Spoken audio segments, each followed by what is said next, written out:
Finalmente, depois de muito tempo, nós começamos. E eu confesso que não iríamos. Por mais que saísse da minha boca meu desejo de estudar, mas principalmente formar-me psicanalista, eu não achei que isso fosse possível. Até que, na última quinta-feira, no primeiro dia de aula, eu dei meu primeiro passo. Várias foram as vezes em que eu tive que lidar com uma nova sala de aula na minha vida. Não somente nos anos de ensino médio, como provavelmente é o seu caso. Lembro-me de ter sentido o mesmo ao ter entrado pela primeira vez na cozinha da minha escola de confeitaria, na sala de aula da minha escola de inglês, na sala de aula das escolas de música em que tomei aulas de bateria e de canto. Se teve algo que a vida me garantiu foi o direito e a possibilidade de estudar. Mais uma vez, tal regalia me foi concedida. Ao chegar na escola de psicanálise, tive uma sensação inovadora. Não sei mais dizer se sou o mais novo da sala, como me era de costume. Na escola de italiano, um outro exemplo, conforme acabei de me recordar. A minha precocidade sempre me pôs nessa posição, a qual, de certa forma, fazia com que os holofotes se voltassem para mim. Felizmente, a mais tenra idade já não faz parte dos meus dias. Tampouco os spotlights. A maturidade me devolveu ao assento do fundo e à busca por passar despercebido. Não fossem os anos que levei para alcançá-la e os livros que li nesse interim, eu teria logrado êxito em minha tarefa. Aos poucos, irei te esclarecer sobre isso. Reste em paz. Comigo há psicólogas, sociólogas, publicitárias e outras tantas profissionais que não consegui identificar. Somos um total de 20 pessoas guiados por duas recepcionistas atenciosas e fraternas que atenderam a mim e a todos muito bem. Todo início é palco de confusão, fato. O relógio passava das 19, mas marcava próximo dela quando a professora entrou na sala. Ou melhor, quando um feixe de direcionamento e elucidação surgiu. Eu já havia conhecido a escola 3 dias antes quando fui visitá-la presencialmente. Logo, acenei afirmativamente com a cabeça quando ela, em uma de suas primeiras falas, indagou-nos sobre esse ponto. Aqui, quero fazer uma breve digressão. No momento, escrevo do meu escritório. Meu Moleskine com minhas anotações se encontra à minha esquerda. Ao fundo, o fim de tarde do verão paulistano. Microfone de podcast recuado à direita e um conforto sem igual sobre mim. Sim, eu estou falando dessa poltrona. Pode, contudo, ter certeza de que trocarei este cenário sem estudiar pela biblioteca da escola. Vi-me ali, vi-me entre aqueles livros antigos e paredes frias. Vi-me naquele local que um dia foi terreno de castigos e punições e hoje me é apresentado como um terreno fértil da intelectualidade e da cultura.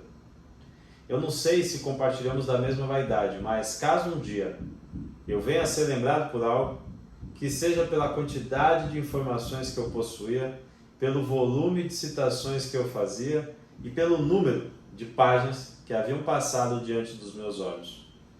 Eu não sei se concordo comigo mesmo nessa, sabe? Não obstante, é uma forma maravilhosa de eu me auto-recordar. Recordo-me, inclusive, que desviei completamente do assunto, pois melhor voltarmos nele. Após a pergunta e minha afirmativa, a professora foi ao quadro branco, translúcido, como queira chamar, e escreveu nossa primeira leitura obrigatória, a questão da análise leiga, por nada mais, nada menos que ele, o Sr. Freud. Encontro na metade do texto nesse momento que estou gravando esse vídeo para você. Logo, não seja ansioso como esse que te escreve e me aguarde finalizá-lo para tecer meus comentários, ok? Prometo que os farei em capítulo exclusivo, ou melhor, em vídeo exclusivo, tal qual Freud merece. O saudosismo me tomou. Saber que eu possuía uma leitura obrigatória para dar conta em um período determinado de tempo me fez lembrar meus melhores dias na faculdade. Naquela época, para te situar, eu li em média 100 páginas diárias de direito, sociologia, ciência política, economia, criminologia e legislações. E claro, um cadinho de poesia. 10 eram as horas em que eu passava estudando. 5 na sala de estudos do terceiro andar da faculdade e as demais na sala de aula, com meus colegas, professores e os monitores. Eu de fato me deleitava com aquela realidade, imaginar o quanto eu aprendia, o quanto eu me fazia mais capaz e capacitado a cada dia, o quanto aquela dinâmica me aproximava dos mestres e mestras que aprendi a admirar. Freud, claramente, é um deles, pelos seus intelectos, consciências e principalmente suas contribuições. Ainda que espaçosas, as arcadas, como a gente gostava de chamar, não me permitiam caber em mim de felicidade. Foram bons tempos, de fato, eu não tenho do que reclamar, que não voltam mais, certamente, mas que de vez em quando dão as caras na atualidade, dão as caras no hoje. Ao ler o quadro branco, vi-os acenando e recebendo de volta um sorriso do que restou do deslumbre contido naquele estudante de direito de 17 anos de idade.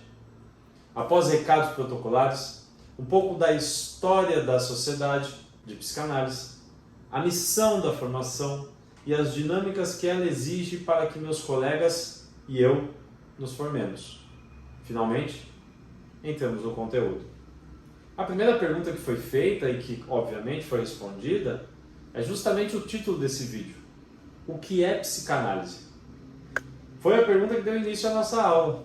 De fato, curiosamente, foi a mesma pergunta que eu recebi poucos dias antes. A mesma pergunta que naquela oportunidade não me foi possível responder com a clareza e a assertividade que minha professora possuía. Sendo fiel à resposta que me foi dada, psicanálise, para que você entenda, nada mais é do que a ciência do psiquismo. Também conhecida como a ciência do inconsciente. Sim, eu sei. Acalme-se. Lembre-se sempre de que a ansiedade é exclusiva desse seu escritor que vos fala. E espere que eu alivie o que te aflige. Sim, há dúvidas a respeito da questão científica? Sim. Há dúvidas minhas a respeito da questão inconsciente? Sim. Espero que ao longo de 3 anos eu as resolva. Para além disso, ainda entramos no mérito do que é psicologia. De como ela, nas universidades, não passa de uma formação generalista. Alguns psicólogos que estavam lá não falaram muito bem dessa ciência. Apesar disso, pode ser resumida como a ciência do comportamento humano. Psiquiatria, finalmente, por fim, não foi definida. Foi tão somente apresentada por ser a única forma de tratar seres humanos de maneira medicamentosa. Resolvidas essas questões, seguimos. Até o intervalo para o café, muito me foi ensinado. A princípio, quando for usado o termo psicanálise pela primeira vez, o ano era 1896. Pensar que no Brasil Machado brincava de entender e transcrever a mente do ser humano e que vivíamos a recém-nascida república e que tentávamos nos entender enquanto sociedade recém-liberta da escravidão. Quase 30 anos depois, em 1922, Freud consolidou seu conceito afirmando ser um procedimento. Um procedimento que se pautava na investigação dos processos mentais. Você vê que nada facilita. Uma abordagem que tinha por diferencial acessar áreas e campos da mente que outras não tinham, pela própria metodologia empregada, pela própria capacidade de acessar o objeto de estudo. Ele, em muito, me lembra Marx. Você não acha? Da mesma forma que o método epistemológico da época não dava conta do fenômeno capitalismo, os métodos que diziam respeito ao entendimento do comportamento humano não davam conta do psiquismo. Ao menos o psiquismo que interessava ao nosso pai. Nota-se que na primeira leitura obrigatória, Freud menciona ser a finalidade da análise a restauração do ego.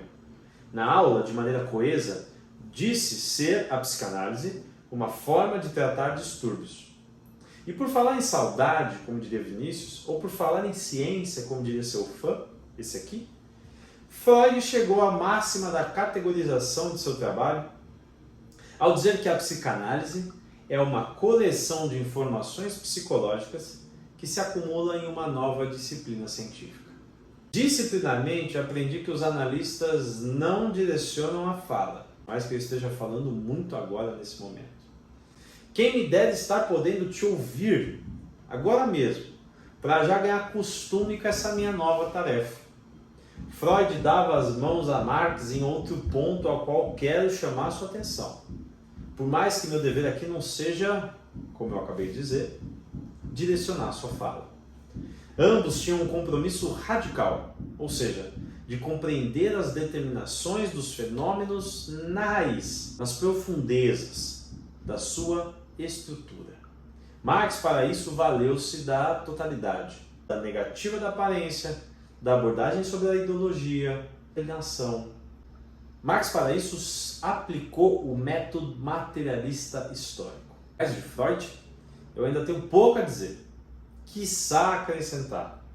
Mas chegaremos lá, você e eu. Aliás, você, eu, a minha futura analista. Para minha surpresa, eu terei que passar a frequentar uma analista e acumular, ao longo dos 3 anos, 120 sessões para poder me formar psicanalista. É sim um requisito obrigatório, do qual não poderei escapar. Tampouco você. Se você acha que esses vídeos e essas páginas servirão para tratar apenas de Freud, Marx e os devaneios da minha cabeça, é melhor você rever a sua opinião. Farei daqui o diário de bordo nessa jornada por autoconhecimento. Deus me guarde e a você também. Para isso, terei que escolher uma profissional.